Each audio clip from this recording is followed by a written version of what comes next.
Who said my GOAT isn't clutch? Who said my GOAT isn't clutch? Pistons versus Heat. National TV. ESPN. Find out what happens next on Rudy SKC.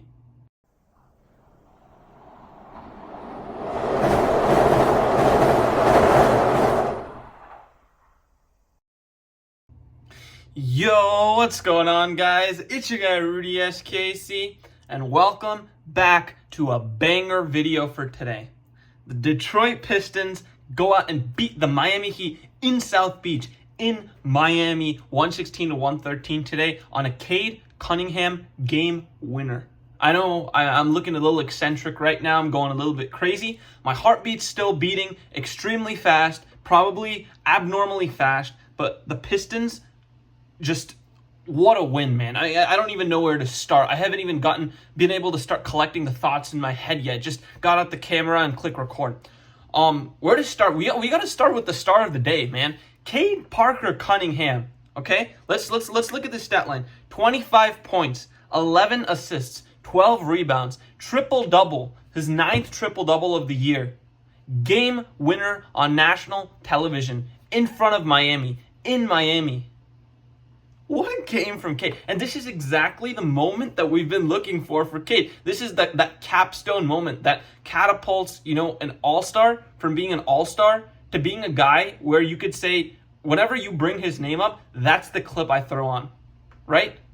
Every single major star has that, right? If you talk about Jordan, it's the 1998 push-off over the Jazz, right, for victory, or it's the hanging shot over Craig Elo. Steph Curry, you have the deep three to win it against the Thunder, right? When you talk about LeBron James, he has his block over Iguodala. He has the dunk on Jason Terry. Every star has their capstone moments that when you think about that star, you think about that moment. That is the beauty of basketball. It's one of the only sports, right? Maybe you could say baseball, right? But outside of basketball and baseball, when you look at stars and you look at their careers, you look for capstone moments. You look for those moments, and that's how you define them. And CADE Cunningham just got his first one today, and it's a beautiful day. It's an absolutely beautiful day. And just going back to how this game started, Miami actually, for a majority of the game, they were in control, right? Miami, they're the 10th seed in the Eastern Conference. They've been struggling since the Jimmy Butler trade. I believe they've lost their last 8 games or so. Today they came out firing. And I don't know what it is, but whenever Tyler Hero and Bam Adebayo play the Pistons, they absolutely torch us up. Absolutely torch us up. I mean, it doesn't matter if Jimmy Butler is playing or not, right? It doesn't matter if Khalil Ware, who we'll get to in a second, if he's playing or not, doesn't matter. Those two just somehow seem to torch us every single game, night in and night out. And they did the same thing again today. Bam Adebayo, 30 points, 9 rebounds. Tyler Hero, 29 points, right? Well, how many threes? He only had 3 threes, but I mean, it felt like he was getting some looks there.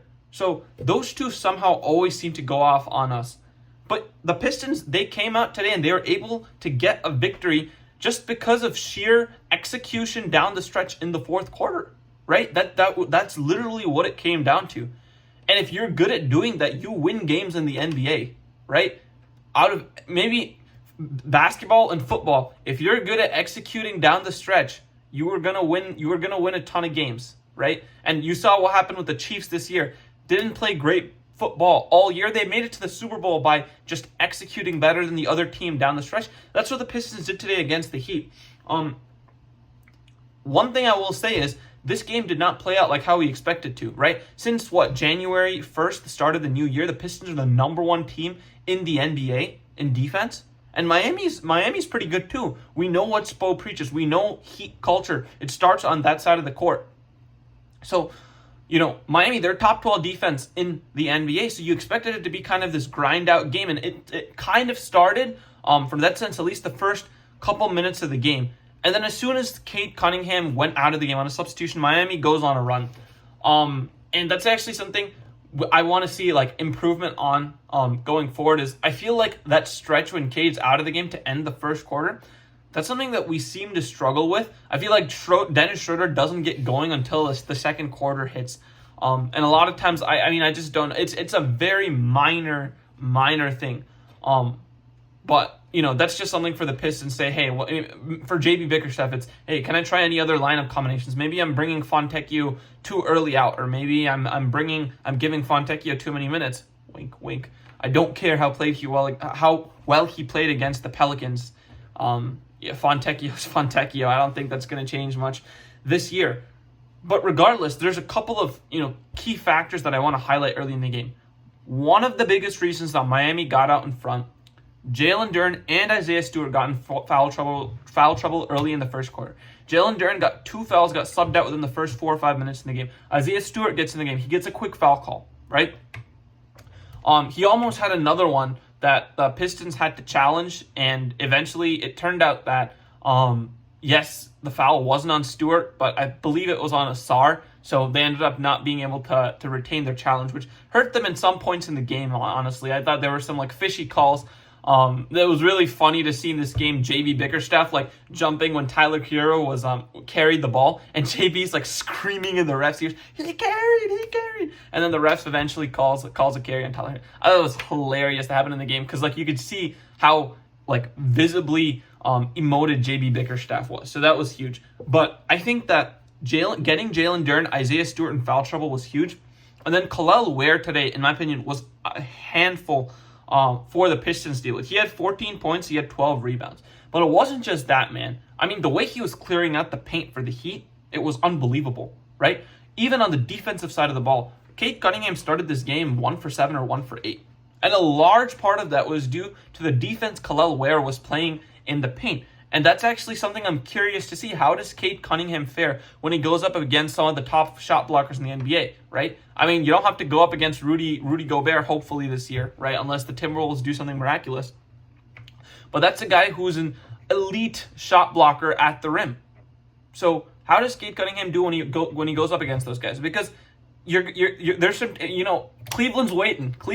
They have 2 of those guys. They have Mobley and Jarrett Allen, right? How is that going to go in the playoffs? I'm curious to see that. But yeah, I think that caused a little bit of issues today because he had both Stu and Duren in foul trouble. And it took a bit for CADE to start to get going in the second quarter and then early into the third. But yeah, Kel'el Ware, hell of a game, and I don't know if he's a rookie this year, but he might be. This might be his second year, actually. I think it's his second year. But what a find for Miami, man. And I think that front court pairing with him and Bam, that's exactly what they need for Miami going forward. When they have this combo, that's something that you can put up and match up against the Cleveland Cavaliers, because the Cavs, they have something that no other team in the NBA can really match, in my opinion, and that is just absolute length and defensive versatility in the front court between Evan Mobley and Jarrett Allen, right? And I think that's obviously that's one of the biggest reasons why they're in such a top place in the Eastern Conference. I mean, you look at the names, Darius Garland and Donovan Mitchell, does not scream star power necessarily, or 2 of the top 5-10 players in the league, right? That's not one of the reasons they're first place. It's because of that front court, that defensive versatility, and the fact that they can put both of those tree-looking giants out there on the court at the same time. So that's one thing from Miami that's good. I really love the way Kel'el Ware was playing. He's such a great piece. If he can get that outside shot to be at the same clip it was last year, or even just feel a little bit more comfortable and force other teams to respect it at least, I think that could be huge for Miami. So shout out to Kel'el Ware. He was playing a heck of a game, and he was giving the Pistons a ton of problems. He was giving CADE problems at the rim. Even boxing out, he was giving Jalen Duren problems. When we know Duren is a strong guy, we know Isaiah Stewart, they're strong guys. So for him to be able to do that, I thought that was huge. And obviously with the Pistons, there were a couple times there were mismatches, right? You ideally would like Duren or Stu to stay on Bam Adebayo, but then who stays on Kel'el Ware? I mean, Tobias Harris, I actually think Tobias Harris's defense this year super underrated. He has been a heck of a defender this year for the Pistons. Well, I wouldn't say a heck of a defender, but compared to what I expected him to be, he has exceeded my expectations and more on the defensive side of the ball. But you can't expect him to stay with the guy who's got 7-8 inches on him. I mean, Kel'el, he has to be 7'2", right? At least. He looks tall and lengthy, so that's absolutely huge for Miami. I thought that on the other hand, I thought Ron Holland, especially in that second quarter, had some unbelievable minutes for the Pistons. I mean, there are times where you could see the game is starting to get out of the grasp of the Pistons, because Miami, they were setting the tempo of the game, which is something we're not used to, right? Throughout this entire year, Detroit, they've set the tempo of games. They go, they run, they like to play fast. And Miami was making this a very half-court game, which, especially with that second unit, it's something the Pistons don't like to do. But even in that half court, Ron Holland on some of these drives to the basket, man, it's just, he's just given us that potential and showing it off to us in glimpses, just drop by drop by drop, and it's just, you could just feel it oozing, man. And it's, I just definitely know that if the Pistons like make it past round one, there's gonna be a Ron Holland game in the playoffs. There is going to be a Ron Holland game where, like, first half and second half, there's going to be a stretch of like 8 to 9 minutes, right, total in the game, where Ron Holland absolutely dominates. I feel it coming, okay? You guys heard it here first. He's definitely going to have one of those moments. He's that type of player. And same thing with Ausar Thompson, who, by the way, we have to talk about him next. He has been having a stinker the last few games. I think his point total has been extremely down. He's only hit double figures a couple times, essentially since All-Star break. And to me, it feels like this was a lot of things that we were, a lot of like early season Ausar, where he was losing footing, not finishing well at the rim. And today, to me, he went back to what's worked for him best, which is utilizing his power, his strength, and verticality.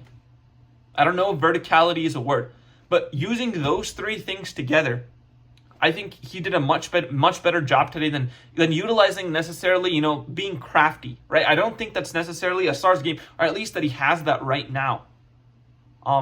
So that's one big thing for Ausar. I thought he did on the offensive side of the ball. I mean, you know the type of effort you're gonna get from Ausar. I think the Pistons, they've been putting the ball in his hands a lot more. You guys saw the assist the other day against the Pelicans to CADE. I mean, that obviously got like ton of Sports Center replays or whatnot, but they've been putting the ball in Ausar's hands a lot more, especially when it comes to the half court. I think in the first unit, that relieves a lot of pressure off CADE for one, and it sets him up to get the ball in the post, right? It sets him, to get that, that hook shot, which is so lethal, and we'll go into depth a little bit more about that later. But yeah, I thought that's great from Ausar. And then the defensive side of the ball, Tyler Hero went off, man, but I don't think you could play much better defense than Tyler Hero than Ausar Thompson played. I mean, most of Tyler Hero's buckets came when Ausar Thompson was on him. When Ausar Thompson was on him, and even you could hear the Heat announcers, Dr. Kaboom. I don't know if those guys are still the announcers, but whenever you watch Heat games, you always end up hearing those guys, right? For Tyler Hero, they were talking about how Ausar Thompson is not letting Tyler Hero go anywhere. He blocked Tyler Hero a few times. He stopped a few lob threats to Khalil Ware, especially in the fourth quarter. Ausar Thompson was all over Tyler Hero. Don't get that messed up. Tyler Hero had 29, but Ausar Thompson was all over him. This is the type of stuff that you cannot understand by just checking the box score, right? This is something that you can only know by watching the game. And Ausar Thompson was sticking to him so hard on defense, and it was a beautiful thing to see, because I think this is the type of game Ausar needs to get back going on the trajectory we saw, maybe prior to the All-Star break, where it felt like Ausar is, finally starting to ascend. I will say another thing though, even after post the All-Star break, I feel like he didn't make any today. He didn't even attempt any today, right? But I'm just saying this because I missed the last few recaps. His three-point shot is looking better, man. His three-point shot is looking better. I mean, that is absolutely crazy from Fred Vinson. If he's able to have Ron Holland, at least make them respect Ron Holland's jumper. If he's able to get Ausar at least making 1-3 every 4 to 5 games at that clip throughout the rest of the year, build the statue outside of LCA right now. That would be absolutely unbelievable, and it would open up so many more things for this offense. I think there's just so much to go, and I genuinely think the Pistons have been on a little bit of a rough stretch recently, and specifically the man of the game today, CADE, despite the numbers would say otherwise. I think he's been playing a little bit rough basketball since coming back from the All-Star break. His three-point percentage is in the toilet right now. It's all the way down to 34%. It was at 38% at one point in the year. Think about that. So it's gone down by 4%. It's in the toilet right now. And today, he shot great from three. He was 3 for 4, including the game winner. But I thought that, from CADE Cunningham, this is the type of bounce back game you need. Yeah, you won 11 for 25, right? But most of your shots didn't come from free throws. You attempted 0 free throws. This is the CADE that we were seeing when he was ascending in that January, February timeframe, right? Even late December. This is the CADE we were seeing, not the guy who was relying on free throws, getting to the line. And CADE is sleepwalking his way to 25, 30 points on most nights, okay? I mean, he was doing that with ease. But now you have the CADE Cunningham. If he's able to match that old CADE with this new CADE who's not only getting to the line, right? But if he's able to also put that shot making back together, he's going to, he's going somewhere, guys. I'm telling you. He's absolutely going somewhere. Even his mid-range the last few games, like since the All-Star break, I feel like it's just not been there. And you've seen a ton of off nights from him. Against OKC, like that was, it was very much in the forefront of the game where CADE just could not make a shot. And you need CADE to be able to make shots if you want to stay in basketball games. So from that sense, his shot has been off the last few games. He was 11 for 25 today. But to me, that shot making came back a bit. It wasn't just all drives to the rim, right? And it wasn't just getting to the line a lot, right? He was making some tough shots. He was making some tough middies. He went 3 for 4 from 3. I'm not asking you to go 3 for 4 from 3. But I'm asking that shot becomes a little more consistent. If that shot comes back to CADE, if that pull-up 3 comes back to CADE, the rest of the league is in for some trouble. The Eastern Conference is in for some trouble this postseason because I guarantee you no one wants to face the Pistons. No one. Not even the Cleveland Cavaliers. Not even the New York Knicks, Mad Dog Russo, talking about the Pistons haven't been to the playoffs in 25 years. Compared to the Knicks, you know how many championships the Knicks have ever won? They've won 2. They were in the 1970s. The Pistons have won 3 NBA championships since then. Mad Dog Russo. You want to know what a better NBA franchise is? Look at the Pistons. Because the Knicks are not a real NBA franchise. Yeah, they're good this year. But compared to the Pistons, if you want to talk recency bias, the Pistons are more successful than the Knicks. And that's just that. And their franchise has been more successful than the New York Knicks. They've defined more eras than the New York Knicks, Mad Dog Russo. So next time you want to talk bad about the Detroit Pistons in the national spotlight on ESPN, just make sure you do a little bit of research before you go in, digging in, saying the Pistons haven't made the playoffs in 25 years. Okay, that's all I'm asking for. Okay, we're good? Okay, perfect.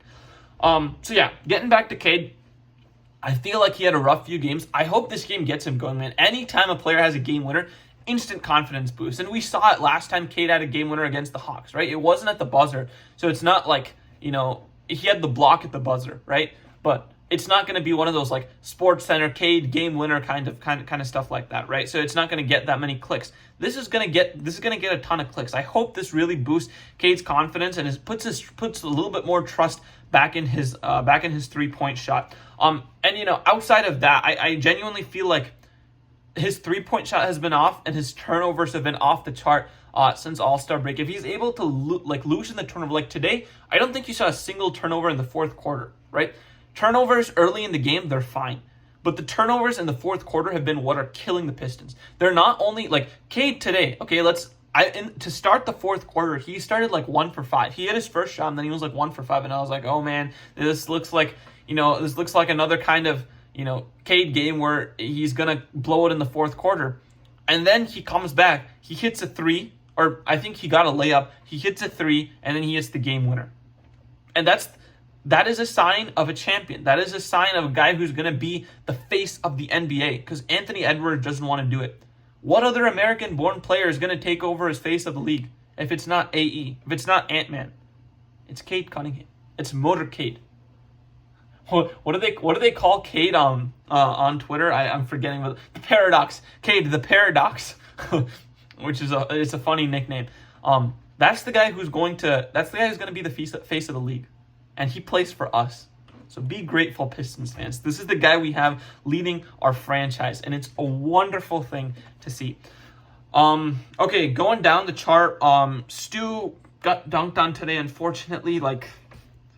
I know, all the platforms, ESPN, Bleacher Report, they're all going to have it out, so that's unfortunate. And apparently he can't even be on all defense teams because you need to at least average, or you need to play 20 minutes a game for at least 65 games to qualify to be an all defensive level player, or not an all defensive level player, to qualify for an all defense team. And Stu hasn't done that, so he can't get the award. He can't be recognized for legitimately being the best shot blocker at the rim this year, which is ridiculous to me. I hope the NBA amends that before the year is done. Like I mentioned, Ron Holland, great minutes. I don't think I had. I forgot. Mr. Beasley, Mr. Threesley, with a comeback game today. He was 5 of 10 from 3, 16 points, some huge threes in the fourth quarter. And I think this bounce back game was huge for Malik. He's been struggling a little bit from 3. And you can see the Pistons offense in general has struggled a little bit over the last few games, outside of the Pelicans game, obviously, right? But before that, they were struggling a little bit. They were, I think they were like 500 over some stretch of games where they had some tough losses to West Coast teams, right? Clippers, Nuggets, teams of that nature. So, and then obviously the loss to the Wizards was unacceptable. And you guys know, I put that on CADE for not closing the game out. Today, he shut the door on the Heat. He shut the door in South Beach. So if you guys want to talk about a superstar, if you guys want to talk about who's next to take on LeBron's mantle, look no further than Motorcade, the Paradox, from the Detroit Pistons, CADE Cunningham. I'll see you guys later. Peace.